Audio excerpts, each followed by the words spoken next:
ще откриват беседката, разбира се. И аз на сина му казах сутринта, викам, я поръча една табела в Благоевград, екопътека, водопади, Бохемия, защото идеята беше да се направи нагоре това. Хиляди хора спират тук, постоянно. И много ласкави отзиви, имаше една книга за впечатления, много ласкави отзиви. Водопадите не са големи, обаче са много красиви, много са уютни, те си твои. Това е едно, ти да се радваш на Наоми Кембъл, ама тя не е твоя. А твоята жена ти е по-мила, защото ти е твоя.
Има малка грешка.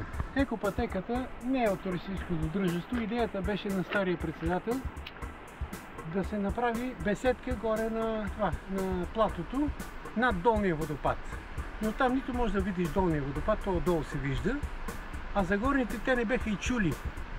И понеже аз се навирам къде ли не като диво прасе и знаех за тия водопади и реших да направя тази екопътека.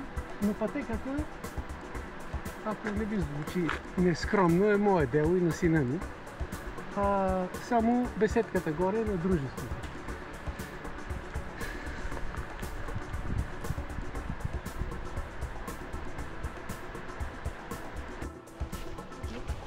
Имаше една пътека за махала, имаше нагоре Йовевите. Две къщи се качваха нагоре, обаче водопадите никой не ги знаеше. Само това отпред, който беше. Имаше заведение, Бохемия се казваше, като кръчма. И туристическото дружество реши да се направи тая пътека и да се сложи горе беседка, такава за наблюдение, за почивка. Нямам екипировка, нямам това, нямам онова. От фотостудиото, по джинси, с обущетата, телефона в задния джоб.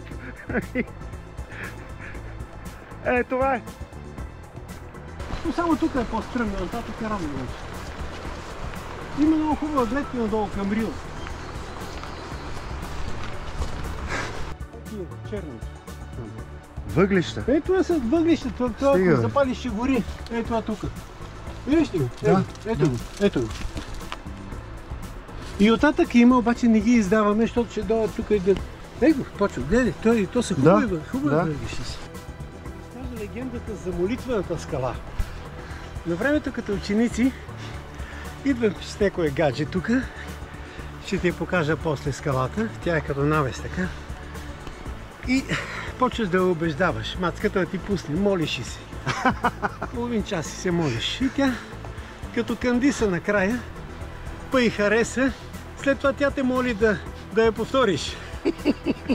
И накрая двамата се молите, дано не се е случило нещо.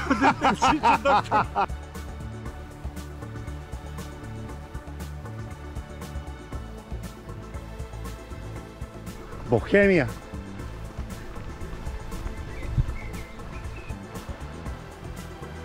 Тая беседка стои още, защото има един такъв смешаната вода му казваме като извор. И това е пчелата. Тук доведох един траколог, професор Марков от университета. И той откри артефакти, които говорят, че пчелата майка е богиня на траките. И затова казва, не случайно е кръстена пчелата. Има някакви такива глинени артефакти, които той откри. Она скаличка, виждаш ли я там? На нея казваме конника. Виж, че се едно кон изправен на задните крака. Оттатък, ако го видиш, и човека се вижда отзад. А кръста сменян ли е? Значи това е скалата кръста.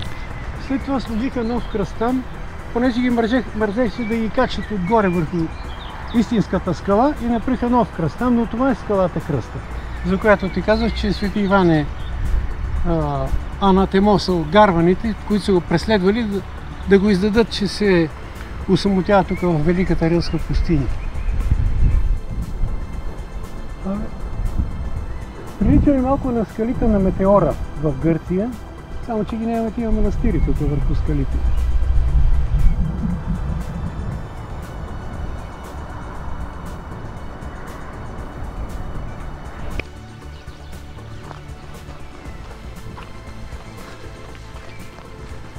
И тази беседка я правихме тук.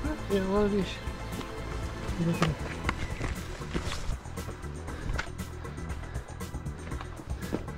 Тук, когато гледаш, всичко тия са старите врати от нашата старата къща. Пейки ти ги направи казката. Ела да виж тук. Това са част от по-хубавите водопади, защото е бил по-малки, ама...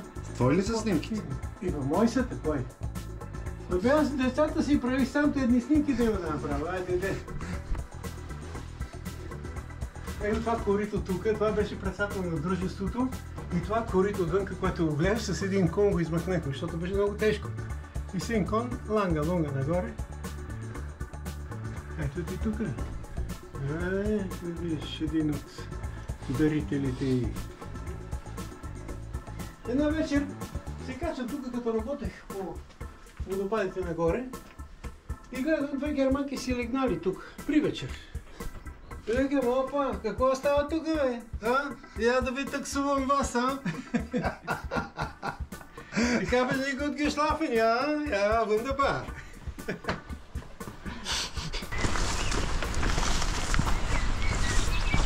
И тук ще посадя едно от дърветата, така да напомня, това е дъба дето е долу. Ето от тук натам всичко е мое дело. Беше такъв змярник, като тук. А сега ще видиш откъде ще минем.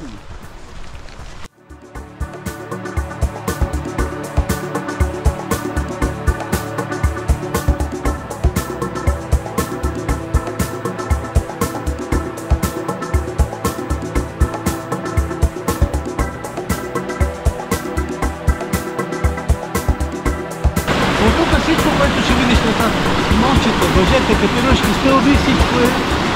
Да не се хваля, ама... На моя син, на баща му е дело. На моя син, на баща му дело. Това е рилска скромност.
Тук ще ти покажа едно явление, на което аз му казвам антигравитация. Висящите камъни в въздуха.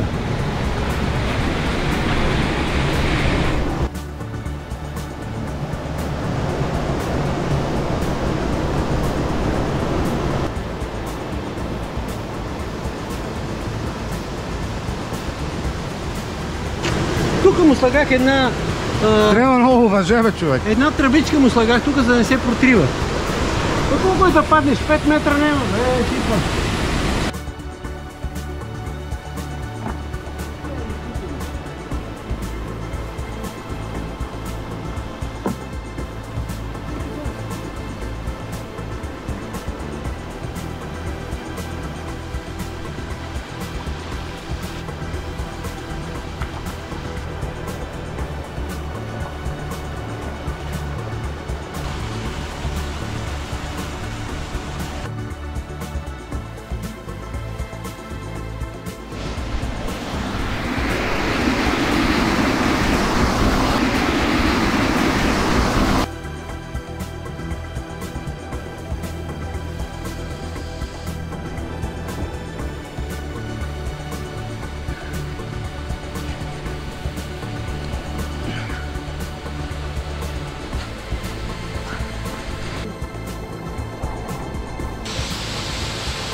Потръчни материали.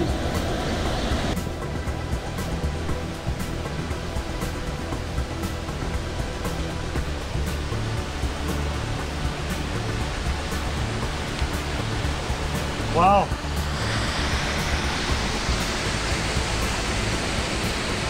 Жестоко. Там ходи, за да го вържи.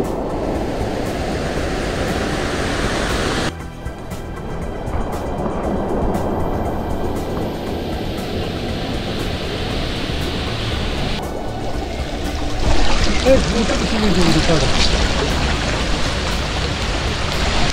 Виждаш точно по него отдолу.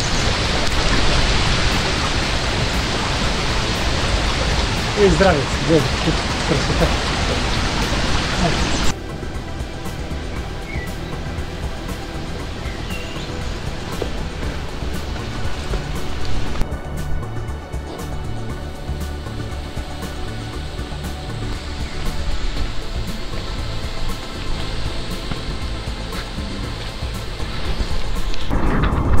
Много е дълбоко.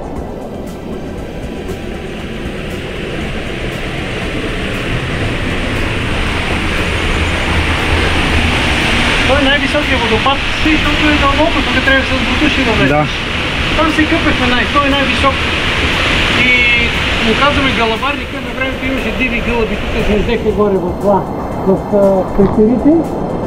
И сега майче знака гълъбите. Много красив е. Той като меандри навътре и там като е по-малко водата, виждаш да се къпеш, страхотен релакс.